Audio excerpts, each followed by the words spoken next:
Block one আপনারা দক্ষিণ চব্বিশ পরগনা জেলা কমিটির উদ্যোগে অল ইন্ডিয়া ইমাম অ্যাসোসিয়েশনের আজকে নতুন কমিটি গঠন করলেন, কি বার্তা দেবেন আজকে ইমাম সংগঠন?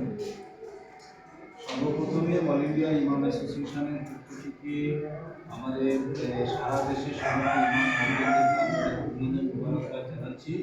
আমাদের নতুন করে পশ্চিমবঙ্গের বিভিন্ন ব্লকে কমিটি গঠন হচ্ছে। ঠিক আজই আমাদের দক্ষিণ চব্বিশ পরগনা জেলার একটা অত্যন্ত প্রত্যন্ত ব্লক ক্যারি 1 নম্বর ব্লক, এই ব্লকে আমরা এসেছি। এখানে আমাদের অল ইন্ডিয়া ইমাম অ্যাসোসিয়েশনের দক্ষিণ চব্বিশ পরগনা জেলার চেয়ারম্যান হাফেজ মাওলানা ফজলুর রহমান সাহেব এবং অল ইন্ডিয়া ইমাম অ্যাসোসিয়েশনের দক্ষিণ চব্বিশ পরগনা জেলার সভাপতি মাওলানা মিজানুর রহমান সাহেব সহ এখানে আমাদের জেলার বিভিন্ন ব্লকের নেতৃত্ব, বিশেষ করে ক্যারিং 1 নম্বর ব্লকে আমাদের ইমাম মাহমুদ সাহেবরা রয়েছেন। আজকে আমাদের সভাপতি চেয়ারম্যান সাহেবের নেতৃত্বে এই ব্লকের কমিটি নতুন করে গঠন হবে। নিশ্চিতভাবে আমরা আশা রাখছি এই নতুন কমিটি ইমাম মুয়াজ্জিনদের সার্বিক কল্যাণে কাজ করবে। আপনাদের এই যে কর্মসূচি ইমাম অ্যাসোসিয়েশন, ইমামদের নিয়ে কি আপনারা ভাবছেন না টোটাল অল ইন ওয়ান সবাইকে নিয়ে ভাবছেন? মূলত কাজ হচ্ছে আমরা ইমাম মসজিদদের নিয়েই সংগঠন, বাট মুসলিমদের আর্থসামাজিক উন্নয়ন বা মুসলিমদের বিভিন্ন বিষয় নিয়ে আমরা সোচ্চার হই। আপনারা দেখেছেন যে এসআইআর নিয়ে মানুষ যখন একটা আতঙ্কের পরিবেশের মধ্যে ছিল, সেই সময় আমরা পশ্চিমবঙ্গের মুখ্য নির্বাচনী আধিকারিকের কাছে আমরা অল ইন্ডিয়া ইমাম অ্যাসোসিয়েশনের পক্ষ থেকে আমি আমাদের মাওলানা মিজানুর রহমান সাহেব, খলিলুর রহমান সাহেবের নেতৃত্বে আমরা সবাই ওখানে ডেপুটেশন দিয়েছি এবং 3টে বিষয় আমরা উল্লেখ করেছিলাম যে কমিশন যেন বৈধ ভারতীয়কে কোনো রকমভাবে বাদ না দেওয়ার চেষ্টা না করে, বিশেষ করে যেন কনস্পিরেসি না হয়, ষড়যন্ত্র না হয়। এটা আমরা কমিশনের কাছে আবেদন করেছিলাম।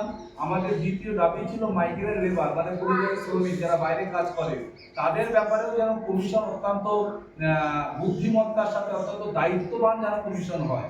3 নম্বরে আমরা আরেকটি বিষয় দাবি করেছিলাম কমিশনের কাছে যে অনেক প্রত্যন্ত এরিয়া রয়েছে যেখানে মোবাইল ফোন সহজ ইউজ করা হয় না, সেই সমস্ত জায়গায় বিএলও যেন বারবার তাদের কাছে যেয়ে সঠিক সংবাদ পরিবেশন করে মানুষের কাছে যেয়ে বৈধ ভারতীয়কে যেন নাম বাদ না দেওয়া হয়, এটা আমাদের মূলত দাবি ছিল। এবং আমরা বারংবার পশ্চিমবঙ্গের মুখ্য নির্বাচনী আধিকারিকের কাছে আমরা কথা বলছি, বিভিন্ন বিষয়ে তাদের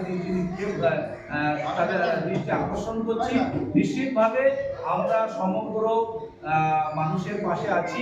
বিশেষ করে যদি কোনো মুসলিমের ষড়যন্ত্রের উপরে নাম বাদ দেওয়ার চেষ্টা হয়, অল ইন্ডিয়া ইমাম অ্যাসোসিয়েশন আমরা তাদের পাশে থেকে কমিশনের সাথে কথা বলে তাদের নাম যাতে এই এসআইআর এর ফাইনাল লিস্টে ওঠে, তার জন্য আমরা বদ্ধপরিকর এবং ইনশাআল্লাহ আমরা পাশে। স্যার, আরেকটা জিনিস আমরা দেখলাম গতকালকে একটা নাকি মুসলিম পার্টি একটা উদ্বোধন হয়েছে, জেইউপি। আপনারা ইমাম সংগঠনকে কতটা সাপোর্ট করছেন জানাবেন? নো কমেন্ট, কারণ ইমাম সংগঠনের কাজ কোনো পার্টির না করা। আমরা গভর্নমেন্টের যে ভালো কাজগুলো রয়েছে আমরা যেমন প্রশংসা করি, গভর্নমেন্টের যে খারাপ দিক রয়েছে আমরা গত সোমবার দিন আমাদের মিটিং ছিল, সেখানেও আমরা আলোচনা করেছি যে ওবিসি সমস্যার সমাধান গভর্নমেন্টকেই করতে হবে। আমাদের ওয়াকআপ নিয়ে আমাদের রাজ্যের যে ওয়াকআপ বোর্ড রয়েছে সেখানে যে উমিদ পোর্টালে যে সমস্ত আমাদের মোতাবিরা এখন উমিদ পোর্টালে তাদের প্রয়োজনীয় তথ্য আপলোড করেনি, তারা যাতে প্রয়োজনীয় তথ্য আপলোড করে এই ব্যাপারে আমাদের ওয়াকআপ বোর্ডকে প্রয়োজনীয় পদক্ষেপ নিতে হবে। তো গভর্নমেন্টের ভালো কাজ যেমন আমরা প্রশংসা করব, গভর্নমেন্ট যেটা মুসলিমদের আমাদের শরীয়তের বিরোধী বা মুসলিমদের এগেনস্টে যে সমস্ত কাজ করবে তার বিরোধিতা আমরা করব, এটা আমাদের কাজ। কোনো পার্টি কে লঞ্চ করছে কে লঞ্চ করছে না সেটা আমাদের দায়িত্ব।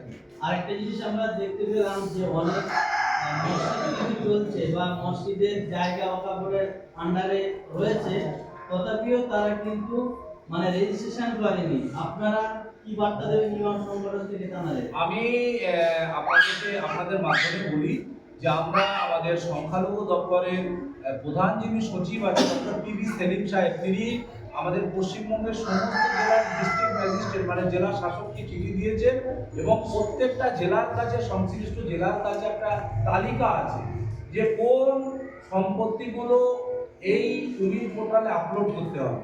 সুতরাং আমরা তাদের সাথেই যোগাযোগ করছি যারা এখনো পর্যন্ত আপলোড করেনি, বিভিন্ন জেলা, আমাদের দক্ষিণ চব্বিশ পরগনা, উত্তর চব্বিশ পরগনা, দার্জিলিং, মানে পাহাড় থেকে সাগর, কাকদ্বীপ থেকে কোচবিহার, প্রত্যেকটা জেলায় জেলা শাসকদের কাছে, বিশেষ করে ডোমাদের কাছে এই লিস্ট আছে এবং তারা জানেন যে কারা এখনো পর্যন্ত করেনি। 3 মাস জানেন আপনারা যে ওয়াকফ ট্রাইব্যুনালের মাধ্যমে 3 মাস একটা সময় রয়েছে। আমরা ভারত সরকারের সংখ্যালঘু দপ্তরের মাননীয় মন্ত্রী কিরেন রিজিজু সাহেবকে চিঠি করেছিলাম।